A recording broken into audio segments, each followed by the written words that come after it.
সমালোচনা তোমার লাইফে থাকবে।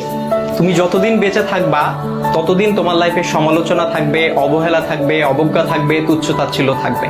এটাই স্বাভাবিক, এটাই জীবন। তবে এই যে সমালোচনা, এই যে তুচ্ছ-তাচ্ছিল্যতা, এই যে অবজ্ঞা, এই যে অবহেলা, এই বিষয়গুলোকে খারাপ লাগার দিক হিসেবে নিলে হবে না। এগুলোকে তোমার অনুপ্রেরণা হিসেবে নিতে হবে।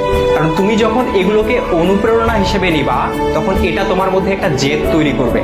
আর যেই জেদটা তোমাকে কঠোর পরিশ্রম করতে কি করবে ভাইয়া? অনুপ্রাণিত করবে। তোমার কঠোর পরিশ্রম করতে গিয়ে তোমার সব ধরনের ক্লান্তিগুলোকে দূর করে দিবে। আর যখন তুমি একবার কঠোর পরিশ্রম করতে শিখে যাবা, তখন স্যাক্রিফাইসের যে বিষয়টা, এই বিষয়টা তোমার মধ্যে অটো চলে আসবে।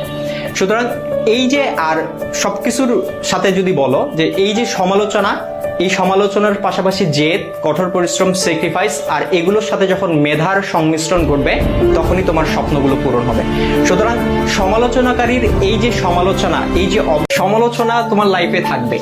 তুমি যতদিন বেঁচে থাকবা ততদিন তোমার লাইফে সমালোচনা থাকবে, অবহেলা থাকবে, অবজ্ঞা থাকবে, তুচ্ছ-তাচ্ছিল্য থাকবে।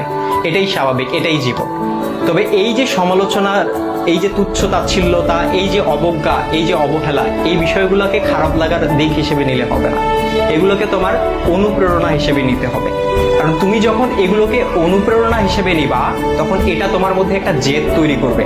আর যেই জেদটা তোমাকে কঠোর পরিশ্রম করতে কি করবে ভাইয়া? অনুপ্রাণিত করবে। তোমার কঠোর পরিশ্রম করতে গিয়ে তোমার সব ধরনের ক্লান্তিগুলোকে দূর করে দিবে। আর যখন তুমি একবার কঠোর পরিশ্রম করতে শিখে যাবা, তখন স্যাক্রিফাইসের যে বিষয়টা, এই বিষয়টা তোমার মধ্যে অটো চলে আসবে।